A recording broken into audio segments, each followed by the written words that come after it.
What is your fuel strategy? We're going to talk about that on this segment of the Get Geezer.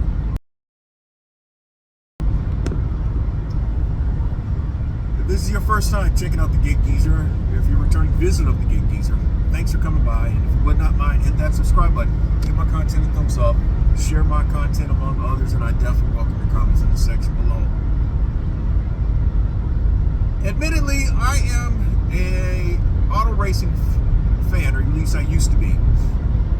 I used to look at IndyCar racing, Formula One racing, NASCAR. And one of the things that often comes into play is the fuel strategy. And the crew chief would figure everything out to the drop, it would seem. The gas mileage to the drop. Now, how does that play out in the ownership and operation of a sprinter/cargo van? How does that play out in the ownership and operation of a box truck?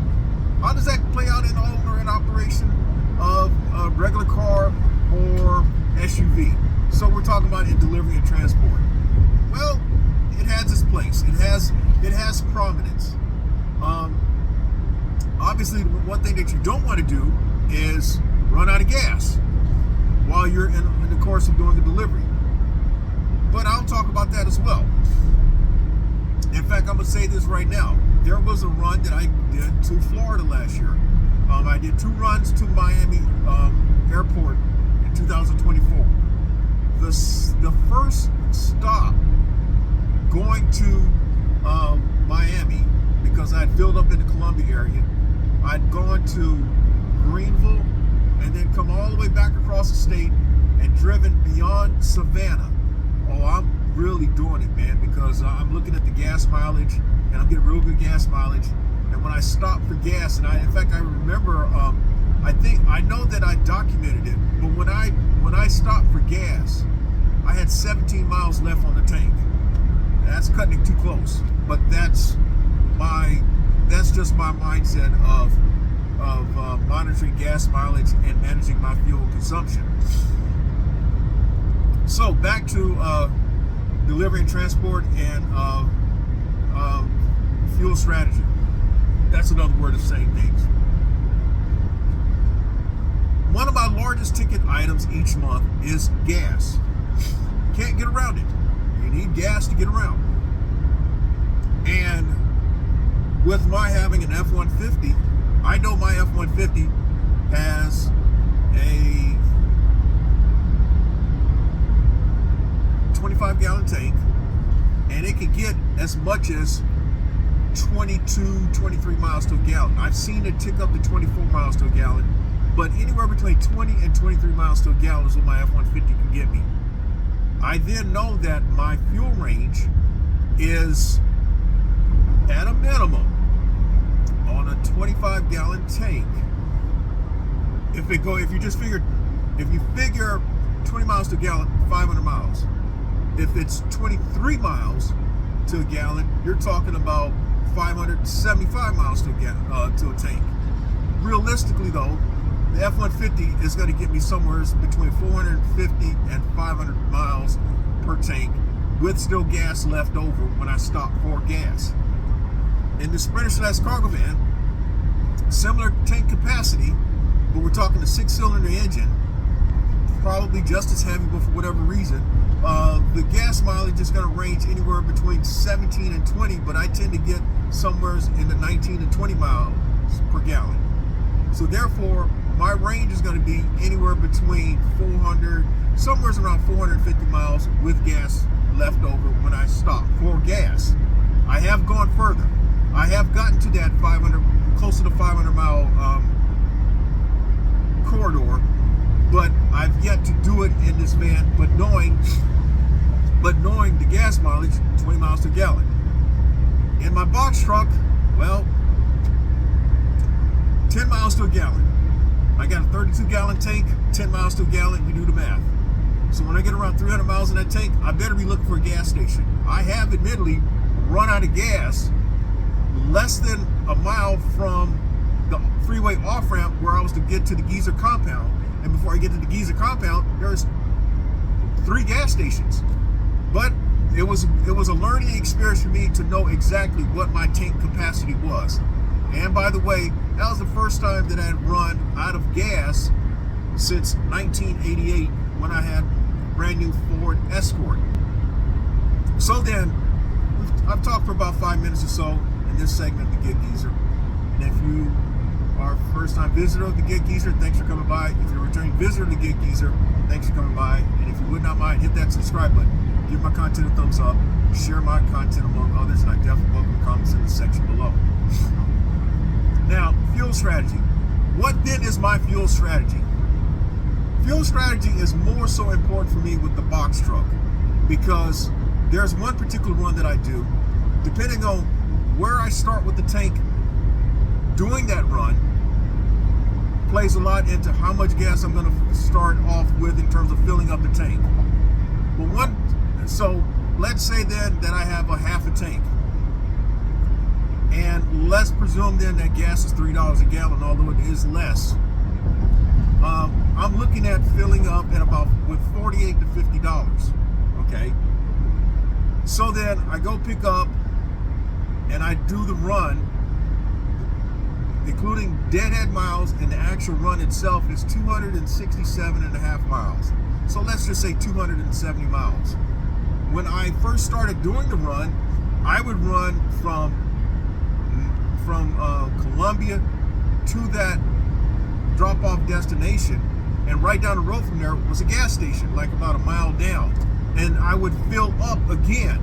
So we're talking then about putting in more than likely about 28, about $85 or so, 50 plus $85 at a minimum. That's $135. But let's say my tank was on E when I left Columbia, then you're talking about $85 then, and then $85 again. That's $170. So one of the things that I learned to do was work my tank a different way.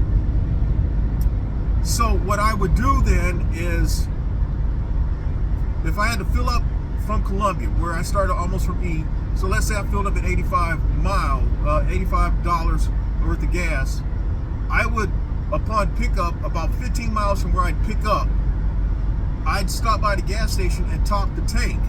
And usually I would have to put in about 12 gallons. 12 gallons, so that, let's just say $40.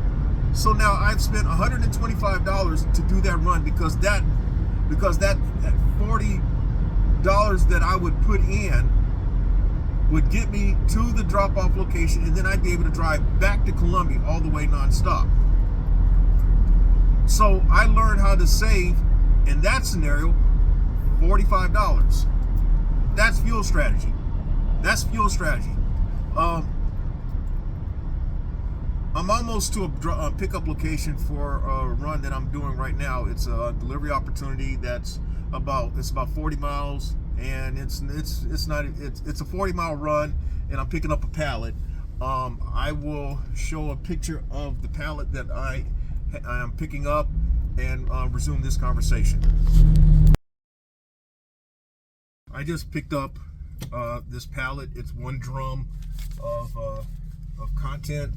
It's one drum. It's going to a warehouse, and it'll take me about 35 minutes or so to get there, and then I'm done for today.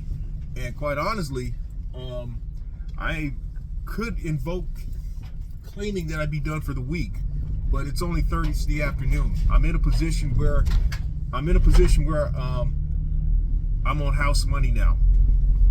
But adding to the conversation about fuel strategy, in my most recent live stream, was speaking with Jay Watts, Mike Drop Barbecue, and towards the end we're talking about fuel strategy, and he mentioned how when he's operating his SUV,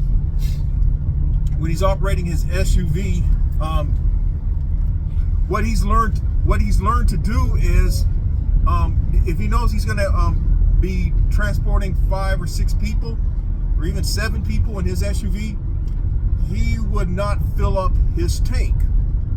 What he would do is at most half full. With the SUV being lighter, it was more efficient when having to start and accelerate. So that's another strategy. I've heard something similar to that, what Jeff mentioned, by someone who drives an 18-wheeler. He will go to the pickup location, depending on where he's going, he will go to the pickup location light, low on fuel, so that he can load up as much as he can.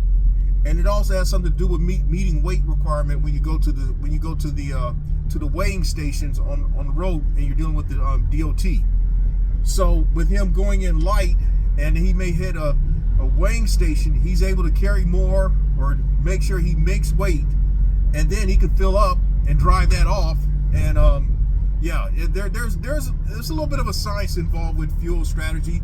I can't talk fluently on what an 18-wheeler does, but it's similar to what Jay Watts was talking about.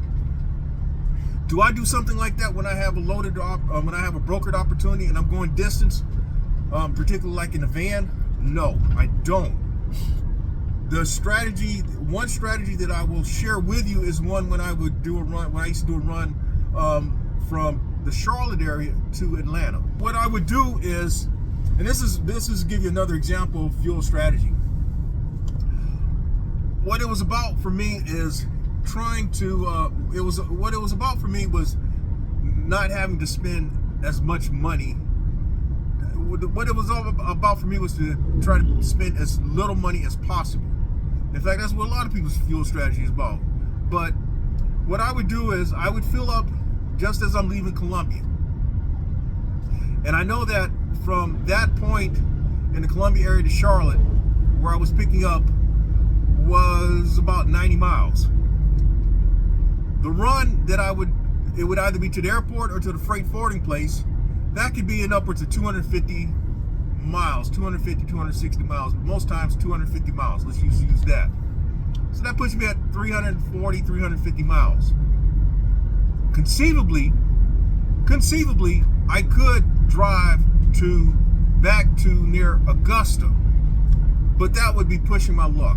Okay, what I would be dealing with is Atlanta traffic, and depending on what time of day you're starting to stop and stopping, you're going to be burning some gas.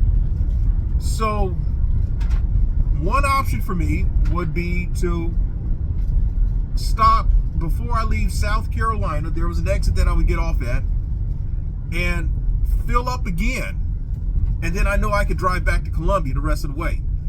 So let's say that if I've started in Columbia, let's use the $3 a gallon scenario.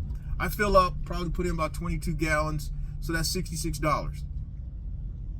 When I would stop at that station in South Carolina along I-85, I would have put in about 200 miles or so. So that means I'd burn about 10 gallons. So let's say then I put in another $35. At least if I filled up there back in South Carolina, along I-85 in South Carolina. So we're talking about spending somewhere about $100, and that's about pretty close. That's pretty close. Not the exact dollar amount, but that's a good number to use. If I waited until I left Atlanta, then I'm much farther down on the tank, and knowing then that I'm having to drive about 230 miles back to Columbia, 235, I would need to, I could do the same, I could do that, but I would need to put more money in the tank. I would have to spend another, oh man, I would have to spend another, I'd have to spend more money. I'd probably have to put like, just to get it above half a tank to ensure that I get back. Yeah. Usually what I try to do is get to 3/4 tank getting back to Columbia. 230 miles. Yeah, that's 12 gallons. So 36. Okay, so where's about $45 to $50. So my filling in South Carolina, I'm spending $100. My filling in Atlanta area before leaving, I'm spending about, on the high end, $116. So I save as much as $15 by filling sooner. That's a fuel strategy that I would use for that type of a run. So I'm not going to talk much longer on this, but I do want to kind of provoke your thinking on a fuel strategy. What is your fuel strategy when you're out here? You can wait now. You can fill up now, or you can fill up later. Or when you fill up later, it could cost you more. That's probably what that's. If there's anything to say about this, you can fill up early, or you can fill up later. But typically, when you fill up later, it's going to cost you more. So with that, that's all I have to share for this segment of the Gig Geezer.